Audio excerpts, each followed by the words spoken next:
Time for Dave Day. It's our weekly visit with Dave Seaman, Standard Speaker Sports Editor here on Community NEPA News. Dave, state swimming championships last week. Danny Berlitz from Marian Catholic wins 2 gold medals, brings his total up to 4 for his career as he finishes out as a senior. He was also named the AA Outstanding Swimmer for that event. Thrilling finish in the 500 freestyle. I was there, Dave, for the 200 individually medley that he won. Dominated that race from start to finish. One thing, Dave, that always amazed me when I talked with Danny Berlitz was he was always talking about improving, how he could get better here and better there. And he always did then, always capitalized on the things he was talking about. And while I was at this race, I overheard 2 coaches or somebody on the sidelines there on the deck saying, hey, he really took off like a rocket during the backstroke. And then Danny Berlitz told me this after he won the gold.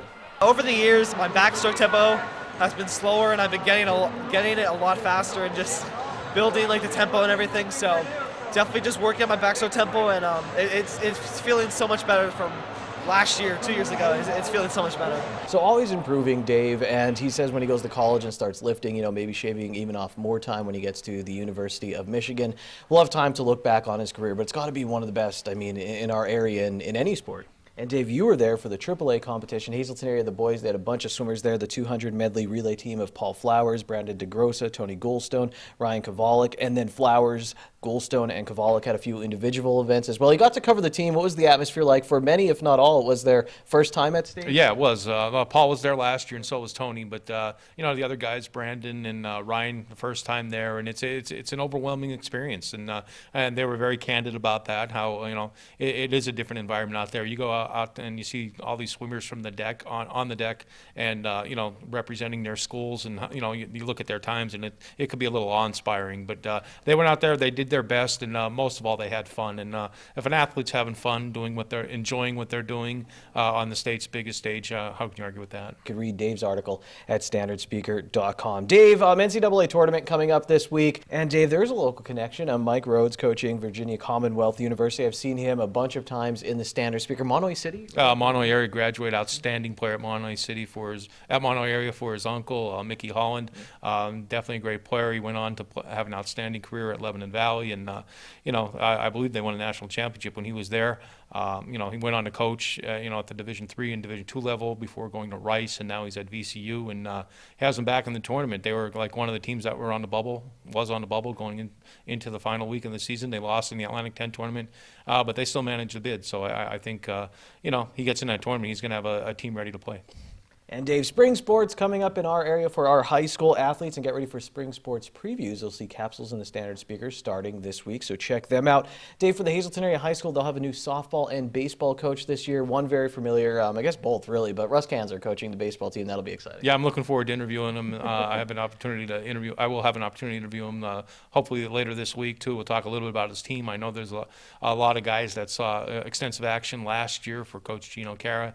Those guys are back. They're bigger. They're stronger. When you see these guys, you're going to be surprised how really big these kids are, because they're not kids, they're grown men. And Russ inherits a really good team, and he's going to add his touch to it. And I believe there's going to be strong pitching for the Cougars, and I'm anxious to see what happens.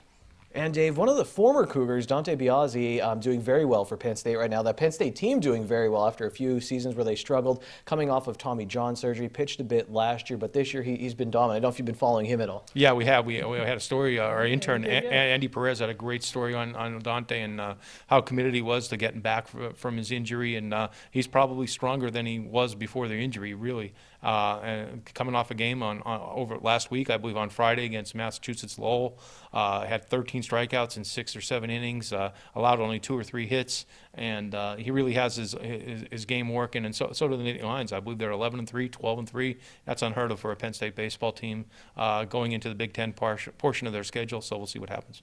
All right, and Dave, finally baseball season, Major League Baseball season around the corner as well. There's got to be a lot of excited Phillies fans. Should expectations be through the roof this year for them? I would say yes. Well, why not? Yeah, why not? I mean, you went through the first several months of the season last year. You went into August leading the National League East. They were the team to beat. Looked like they were going to be bound for the playoffs to surprise a lot of different people. Now they improved their team, obviously, with Bryce Harper being the top acquisition in the offseason. So, yeah, the expectation should be high. But again, you got to play the game on the field, and there's going to be a lot of teams, including in their own division, that are going to, want to knock the Phillies off. The Braves are the defending champions. The Nationals are always good, and you kind of count out the Mets. The Mets have young pitching, and that's proven pitching now. So that division's going to be wide open. Phillies are going to be in the mix for that title, but they got to work hard to win it. Mets also have someone in their farm system named Tim Tebow starting, Dave, the year with Syracuse. They'll be at PNC Field, I think, in April, so that'll be a big story coming up. Dave's story with Russ Kanzler will also be big. Make sure you check that out and all the spring sports previews in the Standard Speaker.